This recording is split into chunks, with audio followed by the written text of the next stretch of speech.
Üçüncü testlə davam edirik. Altının xətt çəkilmiş sözlərin birində i mənsub eş şəkilçisidir və ismi artırılıb. Şərtə diqqətlə baxaq, ismi artırılıb. A variantı əsgərlərdən biri asta-asta zümzümə edirdi. A variantını götürməyəcəyik. Niyə? Çünki biri sözü isim deyil. Çıxdıq. B variantı daxili təmizlik insan üçün böyük məziyyətdir. Necə nə cür hansı təmizlik? Daxili təmizlik. Buradakı i leksik şəkilçidir. A variantını çıxdıq. C variantı pisi pis əyrini əyri, düzü həm var yazım. Düzü sözü də burada sifət olduğuna görə qəbul eləmirik. D variantı bizi çoxdan gözləyirdilər.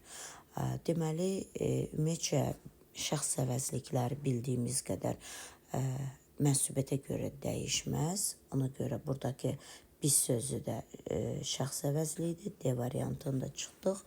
Qaldı E variantı. Doğru cavabımız E-dir. Onun sözləri dillər əzbəri olmuşdu.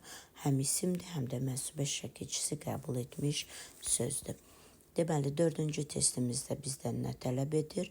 Cümlələrin birində zərf işlənməmişdir. Yəni, zərf olmayan cümləni seçməliyik. A variantı. Hərdən biz bir yerə yığışırıq.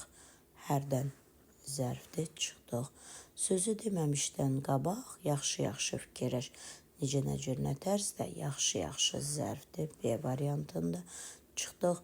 Axşam, nə vaxt, nə zaman televizorda maraqlı veriliş olacaq? Axşam sözü nə vaxt, nə zaman sualına cavab verəndə zərf olur. Çıxdıq bunu da. E variantına baxaq, uşaqlar.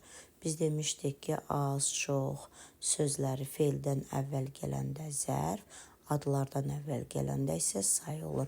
Deməli, burada az sözündən sonra feil gəldiyinə görə E variantı da zərf işlənmiş cümlədir. Qaldı doğru cavabımız D variantı.